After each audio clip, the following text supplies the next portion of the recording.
Get your filthy hands off that door. Move before I drag you out by your neck. Sir, please. I just need a moment to... You stinking lowlife! You don't get a second in my building! Look at you. You disgust me. I understand you're upset. May I please show you my... Shut your mouth! Crawl back to whatever gutter spit you out! The lobby of Halbert Security in Atlanta froze. A tall black man in a plain gray hoodie stood perfectly still, worn leather folder pressed to his chest. The guard was inches from his face, spit flying. But this man in the hoodie had a secret that would bring this guard to his knees. What happened in that lobby the very next morning changed everything. Let me take you back to the beginning. Wednesday morning, 5:15 a.m. Atlanta was still dark, still quiet. The kind of quiet that sits on a city before the noise takes over. In a penthouse in Buckhead, a man was already awake. No alarm, no rush, just discipline. Grant Bellamy poured black coffee into a plain white mug. No sugar, no cream. He stood at the kitchen counter, barefoot, reading a folded newspaper. The penthouse was clean, simple. No art on the walls, no trophies on the shelves, just books, stacks of them. Finance, history, law. You'd never guess this man was worth more than most buildings on the Atlanta skyline. Grant ran Bellamy Capital Partners, a private equity firm that specialized in one thing: acquiring underperforming security and defense companies, gutting the rot, and rebuilding them from the inside out. His portfolio was worth north of $900 million, and today, he was about to add one more company to that list: Halbert Security Corp. A mid-sized private security firm headquartered in Midtown Atlanta, 18 stories of steel and glass, $380 million valuation, government contracts, corporate clients, a polished reputation on the outside. But Grant had seen the numbers behind the curtain. Declining revenue, sloppy management, a culture of intimidation disguised as professionalism. He'd spent 8 months studying this company. Every financial report, every internal complaint, every lawsuit quietly settled out of court. The acquisition paperwork was done. His attorney, Charles Whitfield, had finalized every clause. All that was left was Grant's signature. But Grant wasn't ready to sign. Not yet. He picked up his phone and called Charles. "Everything's ready on your end? Ready to close whenever you say the word. We can sign this afternoon." "Not yet. There's one thing I need to do first." "What's that?" "I need to walk through the front door." Charles paused. "Grant, you're about to spend $380 million on this company. What do you mean, walk through the front door?" "I want to see how they treat a stranger. Someone who looks like he has nothing. Someone who looks like my mother did every single day of her working life." Charles went quiet. He knew that tone. There was no talking Grant out of it. Grant opened the hallway closet. He passed the tailored suits, past the pressed shirts. He reached to the back and pulled out a plain gray hoodie, faded, soft, old. He grabbed a pair of worn sneakers from the bottom shelf. Then he reached for the leather folder on his desk, cracked along the spine, scuffed at the corners. It had belonged to his mother, Dorothy Bellamy. She carried it every day for 26 years while she cleaned offices in downtown Atlanta, mopped floors, emptied trash cans, scrubbed toilets for men who never once looked her in the eye. She used to say one thing over and over: "The way someone treats a person they think is beneath them, that tells you everything you need to know." Grant slid the acquisition documents into her folder. He tucked a small photograph of her into the front pocket. Dorothy, in her cleaning uniform, tired eyes, proud smile. He looked at himself in the mirror. Gray hoodie, old sneakers, leather folder with a broken clasp. He looked like nobody. That was the point. He drove his old Honda Accord out of the parking garage. Not the Mercedes, not the Range Rover. The Honda. Dented bumper, faded paint. The car he kept because it reminded him where he started. 22 minutes later, he pulled into a visitor spot across the street from Halbert Security Corp. The building stood tall against the morning sky, glass and steel. The lobby glowed white through the revolving doors. A massive silver logo hung above the entrance. Security cameras dotted every corner. Grant stepped out of the car, leather folder under his arm, hoodie zipped to his chin. He crossed the street. He pushed through the glass doors. And the second his sneakers touched that marble floor, every eye in the lobby turned toward him. Not with curiosity, with suspicion. The lobby of Halbert Security was built to intimidate. 30-foot ceilings. White marble floors polished to a mirror shine. Every footstep echoed. Every whisper carried. The air smelled like expensive cleaning solution and leather furniture. Recessed lighting cast a cold, clinical glow over everything. The kind of light that made people look small. Behind the reception desk sat two women, Allison Pruitt, mid-30s, blonde hair pinned tight, posture stiff, smile rehearsed. Tessa Drummond beside her, younger, quieter, fingers hovering over a keyboard like she was waiting for something to happen. Both of them looked up when Grant walked in. Allison's eyes traveled down. Hoodie, sneakers, the worn leather folder with a broken clasp. Her customer service smile faded before it ever fully formed. She glanced sideways at Tessa.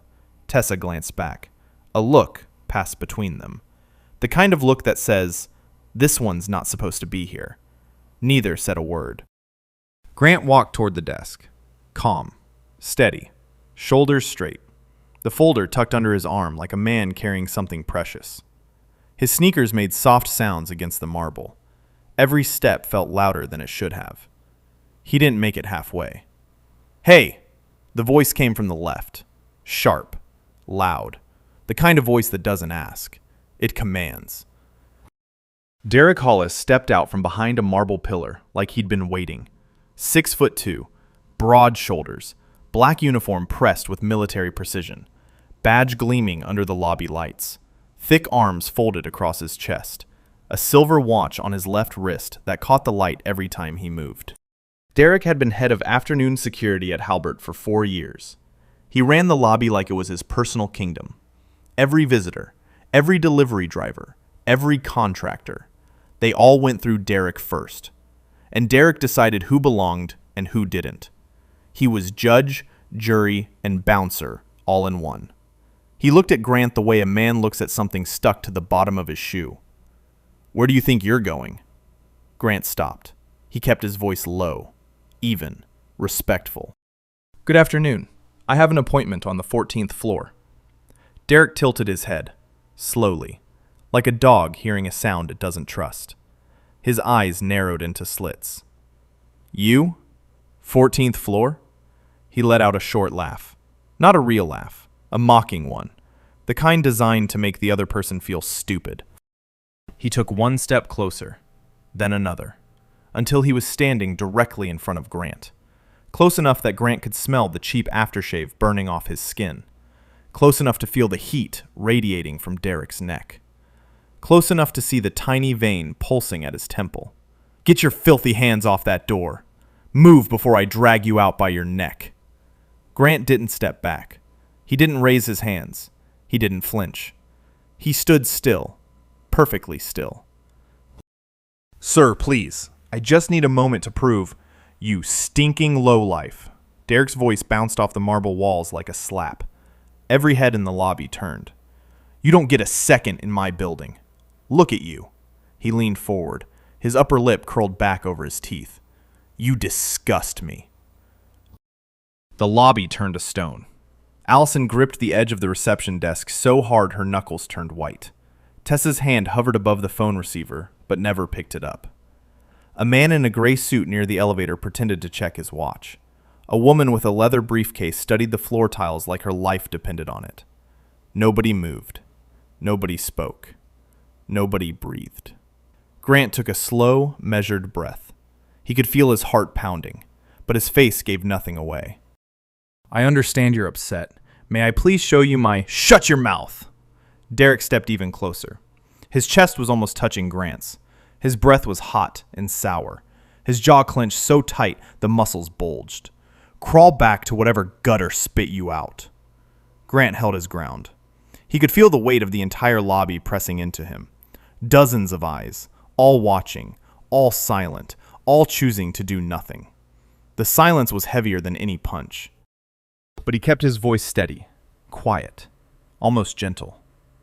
My name is on the visitor list, 14th floor. If you check, you'll see I have a scheduled appointment at 3 o'clock. With who? Derek cut him off. A wide grin spread across his face. He looked over his shoulder at the receptionists, making sure they were watching, making sure they saw this. The janitor? Allison looked away. Tessa stared at her screen. Derek turned back to Grant. The grin melted. Something much colder took its place. His voice dropped low, almost a growl. Men like you don't take meetings here. You take orders. He paused, let it land. Or you take a beating. The words hung in the air like smoke from a fire that hadn't started yet. Grant reached slowly, very slowly, toward the front pocket of his hoodie. He was reaching for his ID. A simple card. Proof that he had every right to stand on this marble floor. Every right to ride that elevator. Every right to sit at that table on the 14th floor. He never got it out. Derek grabbed the front of his hoodie with both fists. The fabric twisted in his grip. The zipper tore. Grant's head snapped forward. I said, don't move. In one violent motion, Derek spun him around. He wrenched Grant's right arm behind his back. A sharp pop in the shoulder. Pain shot through Grant's arm like fire. The leather folder slipped from his grip. He tried to hold it. His fingers scraped the cracked leather. But Derek yanked harder, and the folder hit the marble with a flat, heavy slap that echoed through the entire lobby. Then Derek drove him down, face first. Grant's cheekbone hit the marble floor. The cold shot through his skin like electricity. The sound echoed, a dull, sickening crack of bone against stone. White light flashed behind his eyes. The taste of copper filled his mouth. The folder slid across the polished surface. It spun once, twice, then stopped near the reception desk. Papers fanned out across the floor like a hand of cards thrown in disgust. Contracts, financial statements, acquisition proposals, pages stamped with the logo of Bellamy Capital Partners, numbers with more zeros than most people see in a lifetime. Allison gasped. She pressed both hands over her mouth. Her eyes went wide. Tessa pushed her chair back so hard it hit the wall behind her. The man in the gray suit turned away completely, suddenly fascinated by the elevator buttons. The woman with the briefcase walked fast, almost running, toward the exit without looking back. Nobody helped. Nobody called out.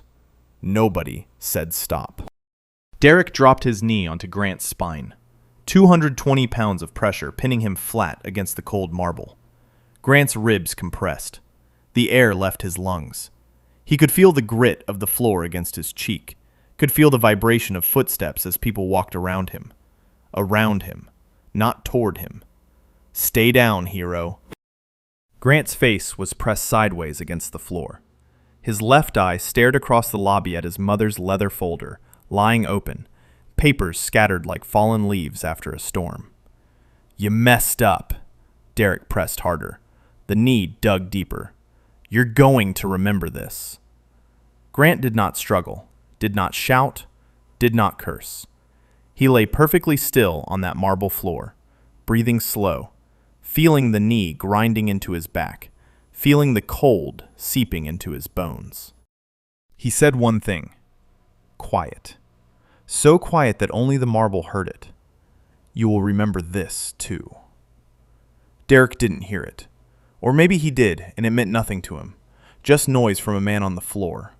He grabbed Grant by the back of his hoodie, hauled him to his feet, and shoved him toward the side corridor. Not the lobby exit, not the front door where clients enter. The side door. The service entrance. Where deliveries come in. Where the trash goes out. 2 other guards appeared from the hallway. They each took one of Grant's arms, gripping hard enough to leave bruises, and walked him down the narrow corridor. Fluorescent lights buzzed overhead like angry insects. The floor changed from marble to bare concrete. The walls went from polished stone to scuffed gray paint. The air turned cold and stale. It smelled like cardboard and industrial cleaner. They pushed him through a heavy metal door. It swung open to an alley behind the building. Dumpsters lined the wall. A loading dock sat empty. The smell of exhaust fumes and rotting food hung thick in the warm afternoon air. The door slammed shut behind him. The sound rang through the alley like a gunshot. Gone. Inside the lobby, Derek straightened his uniform. He smoothed his sleeves with both hands, tugging each cuff. He adjusted his badge until it sat perfectly centered. He ran a palm over his hair. Then he looked at Allison and Tessa with a lazy smirk. Some bum tried to bluff his way upstairs. Handled it. He chuckled, shook his head. Like it was funny. Like it was nothing. He walked back to his post. He folded his arms across his chest. He planted his feet wide on the marble, like a man who owned the ground beneath him. Business as usual. But behind the reception desk, Allison Pruitt knelt on the floor. Her hands were shaking. She picked up the scattered papers one by one, carefully, like they might bite. She turned over one sheet, then another. Her eyes moved across the printed words. Bellamy Capital Partners. Acquisition proposal. Confidential. Target. Halbert Security Corp. Transaction value. $380 million. The blood drained from her face. She looked toward the side corridor where they had dragged him out. Then she looked at Derek, leaning against his marble pillar, scrolling through his phone, grinning at something on the screen. Completely unbothered. Completely unaware. She opened her mouth, then she closed it. She stacked the papers neatly, pressed them flat with trembling hands. She placed them back inside the old leather folder. She set the folder on the corner of her desk. She smoothed the cracked leather with her fingertips, and she said nothing. Inside the lobby, the afternoon carried on like nothing happened. Phones rang, elevators chimed. People swiped badges and walked through turnstiles without looking up. The marble floor where Grant's face had been pressed 3 minutes ago was already dry, already clean, already forgotten. Derek leaned against his pillar, arms folded. He pulled out his phone, typed a message, and laughed at something on the screen. A colleague, younger guard, fresh buzz cut, walked over and bumped his fist. What was that about? Derek didn't even look up from his phone. Some bum in a hoodie tried to walk in like he owned the place. Said he had a meeting on 14. He snorted. 14. Can you imagine? The younger guard laughed. What'd you do? What do you think I did? Put him on the floor and sent him out the back. Through the service door? Where else? That's where trash goes. They both laughed. Derek slid his phone into his pocket. He cracked his neck, rolled his shoulders. He looked around the lobby with the satisfaction of a man who believed he had done his job perfectly. Ray Calhoun, head of security operations, walked past on his way to the elevator. Mid-50s, thinning hair, tired eyes behind wire-framed glasses. He stopped when he noticed Derek's posture, the pride in his stance, the grin that wouldn't leave. Something happen? Trespasser. Handled it. Any paperwork? Derek waved his hand, dismissive. For what? A vagrant? Come on, Ray. I'm not wasting paper on that. Ray looked at him for a long moment. His eyes flickered toward the reception desk, where Allison was sitting rigid, staring at nothing. He noticed the leather folder on the corner of her desk. He noticed her hands pressed flat against the surface, like she was trying to stop them from shaking. He almost asked. Almost. But Ray Calhoun had spent 15 years learning one skill above all others. How to not see things. How to look in the direction of a problem and see nothing. How to hear a complaint and file it in a drawer that never opened again. He nodded at Derek. Keep it clean. Then he walked to the elevator and disappeared. At her desk, Allison stared at the leather folder. The words on those papers burned behind her eyes. $380 million. Bellamy Capital Partners. Acquisition proposal. She replayed the scene in her mind. The hoodie, the folder. The way that man stood so still while Derek screamed in his face. The way he never raised his voice. Not once. She should say something. She knew she should say something. But to who? To Derek, who would call her hysterical. To Ray, who would bury it like he buried everything else? She thought about the last receptionist who filed a complaint against Derek. transferred to the basement records office within a week, quit a month later. Allison closed her eyes. She pressed her fingertips against the cracked leather of the folder. She said nothing. At the end of his shift, Derek walked past the reception desk. He noticed the folder. "What's that?" "It fell during earlier. I picked up the papers." Derek grabbed it, flipped it open, glanced at the top sheet. His eyes scanned the words, but didn't read them. He saw Bellamy Capital Partners. He saw numbers. Big numbers. He didn't care. It meant nothing to him.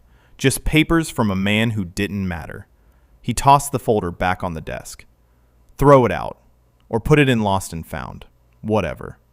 He walked toward the exit, whistling. Before clocking out, he checked the visitor log on the front desk computer. A habit. He scrolled through the afternoon list. His fingers stopped. 3 p.m. G.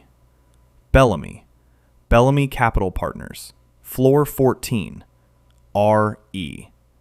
Acquisition meeting. His eyes passed over it. The name meant nothing. The company meant nothing. He didn't connect a single dot. He logged out, grabbed his jacket, and walked out the front door into the warm Atlanta evening without a thought in his head besides what he was going to eat for dinner. The building swallowed the silence behind him. Now let me take you outside. The alley behind Halbert Security smelled like diesel and wet cardboard. A loading dock, 2 dumpsters, a rusted fire escape overhead. The kind of place designed to be invisible. Grant Bellamy sat in his old Honda Accord in the parking lot across the street. Engine off, windows up, both hands on the steering wheel. His left cheekbone was swelling. A thin red scrape ran from his temple to his jaw where the marble had torn the skin. His right wrist throbbed, a deep, bruised ache from where Derek had twisted his arm behind his back. His ribs hurt every time he took a full breath. He sat very still. He stared at the Halbert building through the windshield. 18 stories of glass and steel, the lobby glowing warm and white behind the revolving doors. He reached over to the passenger seat. His mother's leather folder wasn't there. He'd lost it on the lobby floor. The thought of it sitting on some desk, tossed aside like garbage, sent a wave of heat through his chest. But Grant Bellamy did not punch the steering wheel. He did not scream. He did not drive away and call a lawyer to sue. He did not call the police. He picked up his phone. He dialed one number. Charles Whitfield answered on the second ring. "Grant, how did it go?" Silence. 3 seconds. 4. "Charles, sign tonight. Close the deal before 8 a.m. tomorrow." "What happened? Talk to me." "He put me on the floor, Charles, face down on the marble, knee in my back. Dragged me out through the service door like I was trash." Charles went quiet. The kind of quiet that fills up with anger. "I'll call the police. We can file—" "No." "Grant!" "No police. No lawsuit. Not yet. I want to sign first. I want to own that building before the sun comes up. And then I want to walk back through that front door in a suit. I want to sit at the head of that table on the 14th floor, and I want to look that man in the eye. And then what? And then I want him to understand exactly what he did, and who he did it to." Charles exhaled slowly. "I'll have the papers ready by 9 tonight." Grant hung up. He looked at his reflection in the rearview mirror. Swollen cheek, scraped skin, bloodshot eyes. He reached into his pocket and pulled out the one thing he hadn't lost. A small photograph, creased at the corners, faded by years of handling. Dorothy Bellamy, his mother, standing in her cleaning uniform outside an office building in downtown Atlanta, mop in one hand, lunch bag in the other. Tired eyes, proud smile. She worked in buildings like Halbert for 26 years. She was invisible to every person who walked past her. They didn't see her face, didn't learn her name. She was the help. She was background noise. She was nothing. But she raised a son who would one day buy the building. Grant pressed his thumb against the photograph. "Almost, Ma. Almost." That night, the penthouse was quiet. Charles arrived at 9:15 with a black briefcase. Inside, The final acquisition documents for Halbert Security Corp. Every page reviewed, every clause locked, every number confirmed. Grant sat at his dining table. He read every page, slowly, carefully, the way his mother taught him to read everything before signing. Then he picked up the pen. 3 signatures, 2 initials, 1 date. Done. As of 9:41 p.m. on that Wednesday night, Grant Bellamy was the sole owner of Halbert Security Corp. $380 million. Every floor, every desk, every badge, every camera, including the 4 cameras in the lobby that had recorded every second of what Derek Hollis did that afternoon. Grant set the pen down. He looked at Charles. First thing tomorrow morning, 8 a.m. I want it on every screen in that building, and I want our camera crew in the lobby before anyone clocks in. Charles nodded. And the guard? Grant's jaw tightened. His eyes went still. Bring him to the 14th floor. I'll handle it myself. He stood up, walked to the bedroom, laid out a charcoal suit on the bed, Italian wool, perfect cut. He set his mother's photograph on the nightstand beside it. The hoodie lay crumpled on the bathroom floor, zipper torn, collar stretched, a faint smear of blood on the left cheek. Tomorrow, Grant Bellamy would walk back into Halbert Security, but this time, he wouldn't be walking in as a stranger. Thursday morning, 7:51 a.m. The sun hit the glass face of Halbert Security and turned the whole building gold. Inside the lobby, the morning shift was filing in. Badge swipes, coffee cups, the soft click of dress shoes on marble. Same routine, same faces, same building. Except today, nothing was the same. Allison Pruitt noticed it first. She stepped through the revolving door and stopped dead. 2 men in dark suits stood near the elevator bank. She didn't recognize them. Behind them, a woman with a press badge and a cameraman were setting up equipment near the far wall.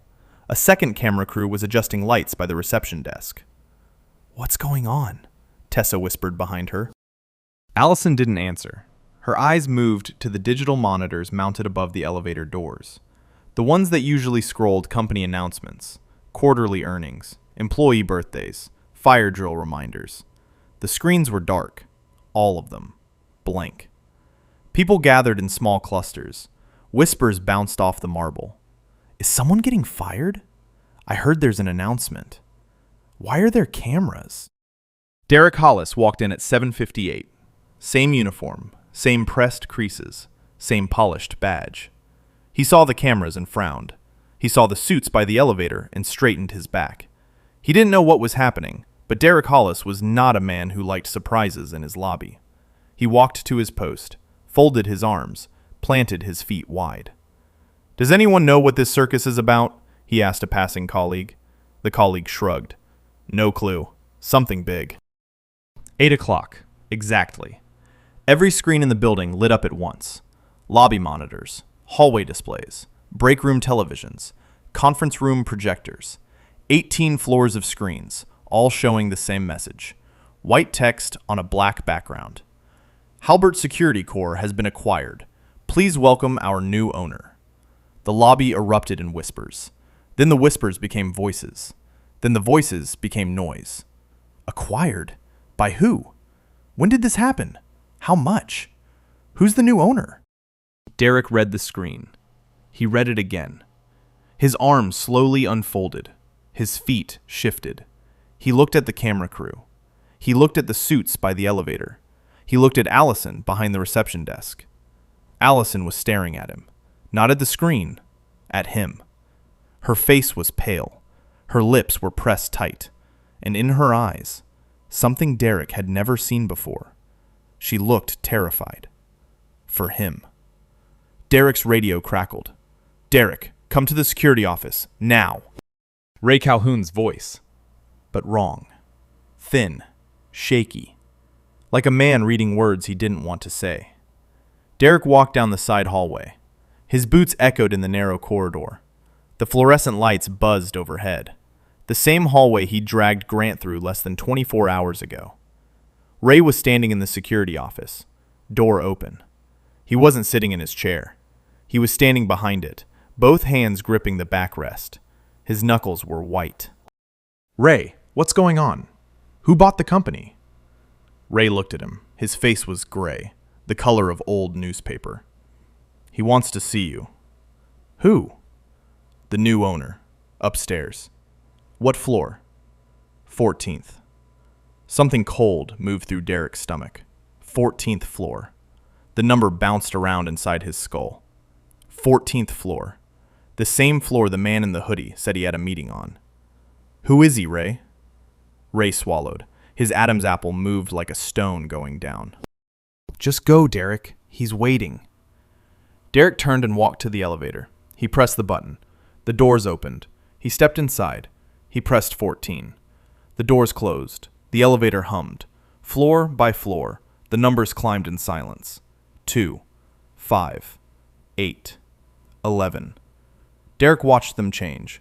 His reflection stared back at him from the polished metal doors. Same uniform, same badge. But the face looking back at him was different. The confidence was gone. Something else had taken its place. 13.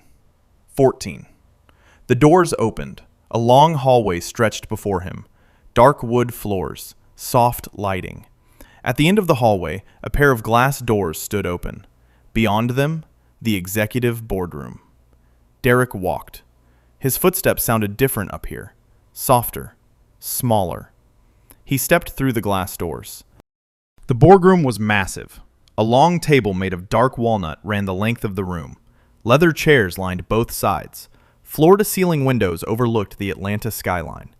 Morning light poured through the glass and lit the room in gold. At the far end of the table, a man sat alone. Charcoal suit, perfect cut. White shirt, no tie. Hands folded on the table. In front of him, a worn leather folder, cracked along the spine, scuffed at the corners. The same folder that had slid across the marble lobby floor yesterday afternoon. Derek's legs stopped working. His knees buckled. He grabbed the back of the nearest chair to keep himself from falling. The man at the end of the table looked up. Same face, same calm eyes, same steady expression. Except yesterday, that face had been pressed against the marble floor with a knee in its back. Today, it sat at the head of a $380 million table. Grant Bellamy did not stand. He did not raise his voice. He simply looked at Derek with the same quiet patience he had shown in the lobby, and he waited. Derek's mouth opened. His voice came out cracked, broken, like glass under pressure. "Sir, I didn't know." Grant let the silence hold. 3 seconds. 5. 10. The entire room seemed to breathe.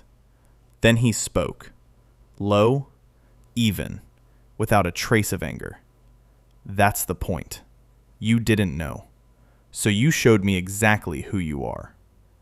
Grant reached forward and slid a single sheet of paper across the walnut table. It stopped in front of the empty chair nearest to Derek. "Sit down." Derek didn't move. His legs felt like concrete. His badge, the badge he polished every morning for 4 years, suddenly weighed 1,000 pounds on his chest. "Sit down." Derek pulled the chair out. The legs scraped against the hardwood. He sat, back rigid, eyes fixed on the paper. Grant opened the leather folder. His mother's folder. The one that hit the marble floor yesterday. He pulled out a thick stack of documents flagged with red markers. 14 complaints. 14 formal complaints filed against you over the past 3 years. 14 people who walked into this lobby and were treated exactly the way you treated me yesterday. He laid them out one by one. A college student here for a job interview. You told him the service entrance was around back. A woman visiting her husband's office. You asked if she was the cleaning lady. A 63-year-old pastor meeting a client. You made him empty his pockets in front of the entire lobby. Grant's voice never rose. Each word landed with surgical precision. Every single complaint filed with your supervisor, Ray Calhoun, and every single one buried, dismissed, filed in a drawer that nobody ever opened. Derek's chin dropped. His shoulders caved. The man who stood in the lobby yesterday with his chest puffed now looked like he was trying to disappear. "Sir," his voice cracked, "please, I have a family." Grant paused. The silence stretched until Derek could hear his own heartbeat. So did everyone you crushed in that lobby. Grant pressed his palm flat on the cracked leather.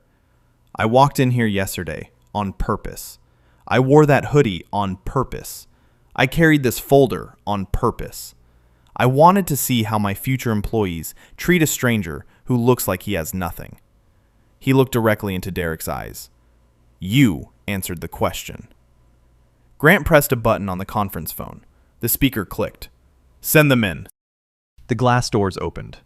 2 security officers in Bellamy Capitol uniforms stepped in, hands at their sides, faces neutral. "You are terminated, effective immediately. No severance, no recommendation. Your conduct has been documented and reported to the appropriate authorities." Derek's jaw trembled. A single tear rolled down his cheek onto the polished table. "Security will walk you out through the front door." The front door, not the side door, not the service entrance, not the alley with the dumpsters. The front door. Through the lobby, past the reception desk, past the marble floor where he had pressed Grant's face into the stone, past every colleague who was about to watch him leave for the last time.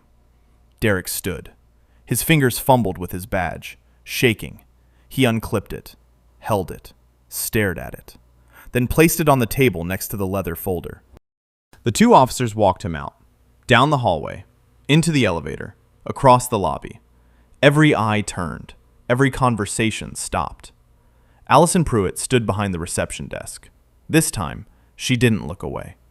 The glass doors opened. Sunlight flooded in. Derek stepped through. The doors closed behind him. And the lobby of Halbert Security exhaled. The glass doors hadn't been closed for 5 minutes before the first phone call came in. Nina Calloway, investigative reporter for Atlanta's Channel 9 News, was already parked outside the building. Her cameraman had been rolling since 7:30 that morning. Someone inside Halbert had tipped her off the night before. She didn't know the full story yet, but she knew enough. A major acquisition, a new owner, and something that happened in the lobby the day before that nobody was supposed to talk about. By 9:15, she had the rest. A source inside the building, someone who had watched the whole thing, sent her a text message with 4 words: "Check the lobby cameras."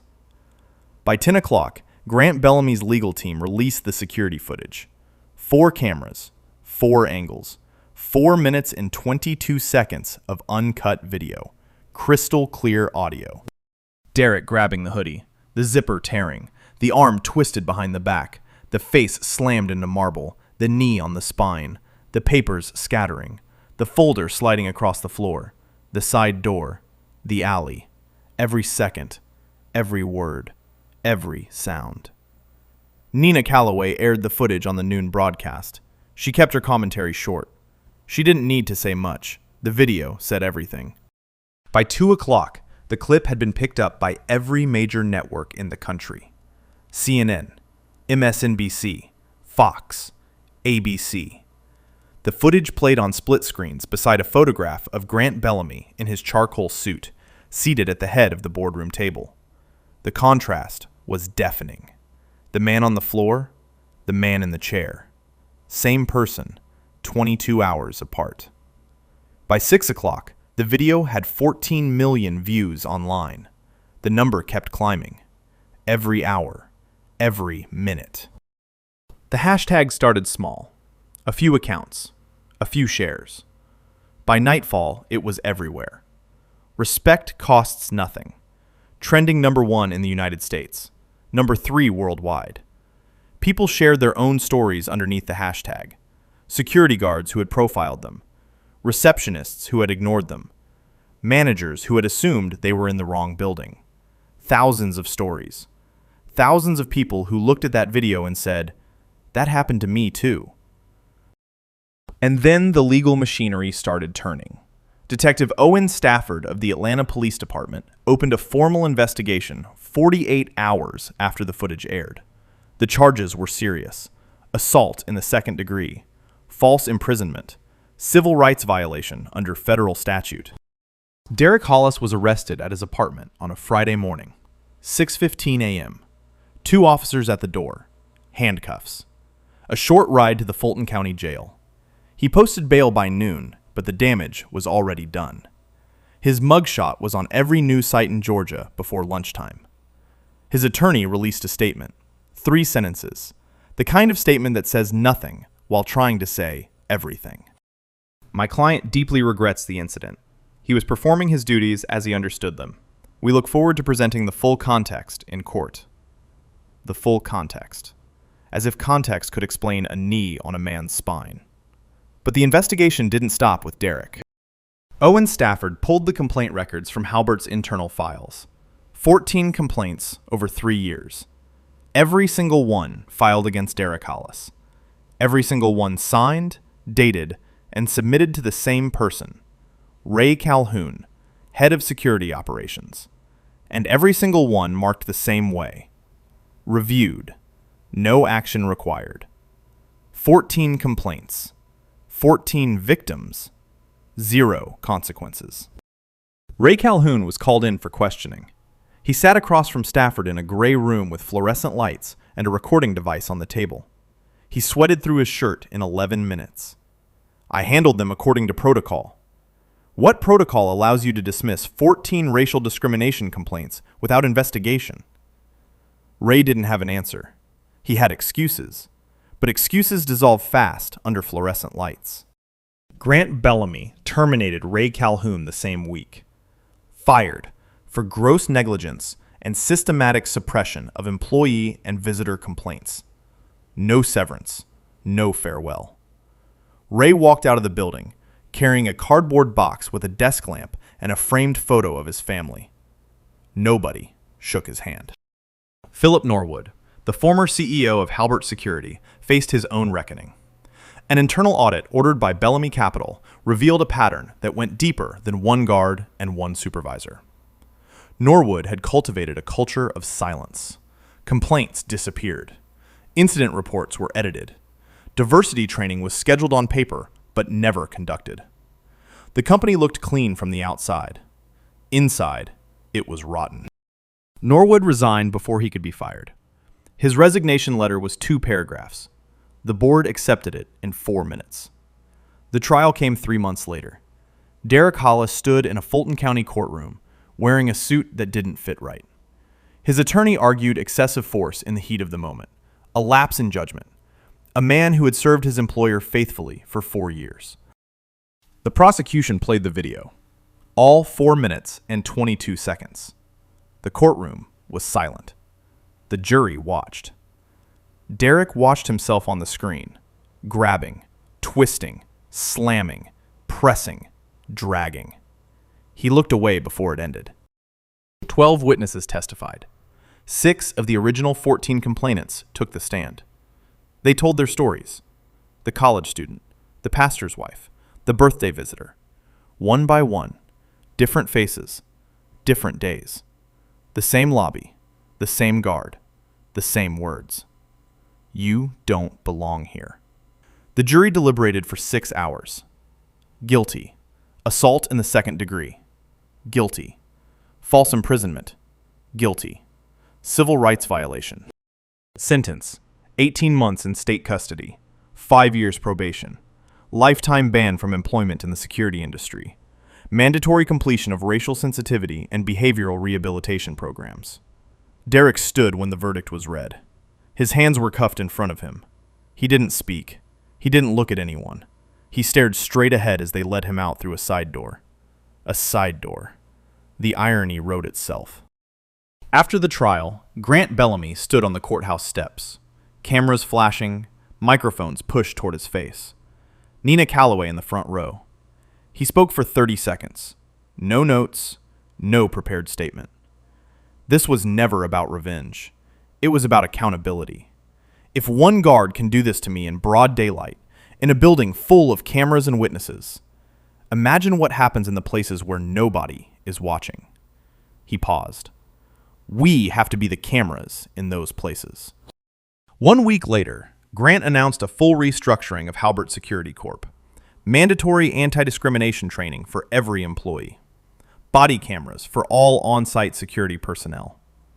An independent complaint hotline operated by a third-party civil rights organization. Annual audits. Zero tolerance. And one more thing. A scholarship fund. Named after a woman who cleaned offices for 26 years and never once made the news. The Dorothy Bellamy Foundation. Supporting the children of service workers, janitors, cleaners, and security personnel. Full tuition. Books. Housing.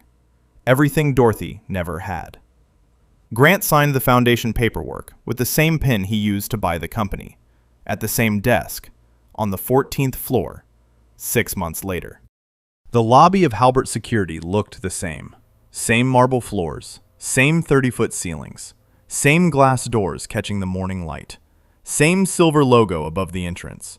But something was different. You could feel it the moment you walked in.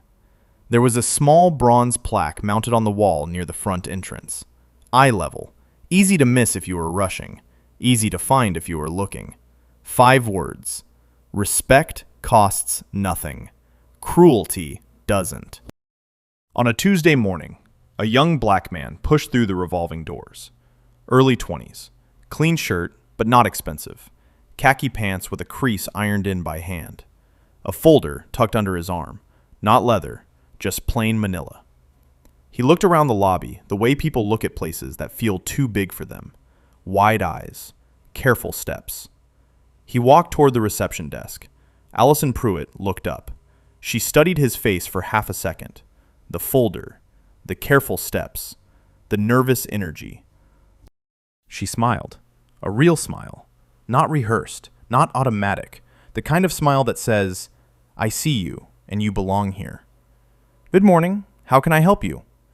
The young man exhaled. His shoulders dropped an inch. I have an interview, 9th floor. My name is on the list. Allison checked the screen. She nodded. You're all set. Elevator bank is to your right. 9th floor. Good luck today. He thanked her. He walked toward the elevator. His sneakers were quiet on the marble. At the security post near the pillar, the same pillar Derek Hollis used to lean against, a new guard stood.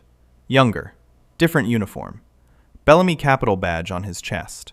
Body camera clipped to his shoulder. He nodded at the young man as he passed. Have a good one. 3 words.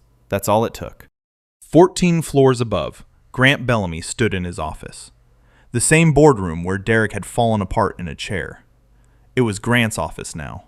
Same walnut table, same leather chairs, same floor-to-ceiling windows overlooking Atlanta. He wasn't looking at the skyline. He was looking at the lobby feed on his desk monitor, a small screen in the corner of his desk. He watched the young man walk toward the elevator. He watched Allison smile. He watched the new guard nod. He watched what respect looks like when it becomes the culture instead of the exception. On his desk, next to the monitor, sat the leather folder. Still cracked, still scuffed. He never replaced it. Next to the folder, the photograph. Dorothy Bellamy in her cleaning uniform. Mop in one hand, lunch bag in the other. Tired eyes. Proud smile. Grant looked at the photograph for a long time. We did it, Ma. He said it quietly, to an empty room, but it didn't feel empty. Grant Bellamy didn't scream. He didn't fight back. He didn't post a video from the parking lot and wait for the internet to do the work. He built something. He used what he had, and he made sure the man who abused his power felt the full weight of what that power actually costs. Respect costs nothing. You can give it to anyone. A stranger, a janitor, a man in a hoodie. It doesn't take money. It doesn't take status. It takes nothing but the decision to treat another human being like a human being. But cruelty? Cruelty can cost you everything. Your badge, your career, your freedom, your dignity. Everything. Derek Hollis learned that lesson on the 14th floor of the building he thought was his. Tap the heart if you believe karma always finds the right address. Comment respect if this story hit home. And if you know someone who needs to hear this, share it. because sometimes the person in the hoodie is the one who owns the building. Subscribe, because next week's story has an even bigger twist, and trust me, you are not ready. Now tell me something. Have you ever been in a situation where someone judged you before they knew your name? What happened?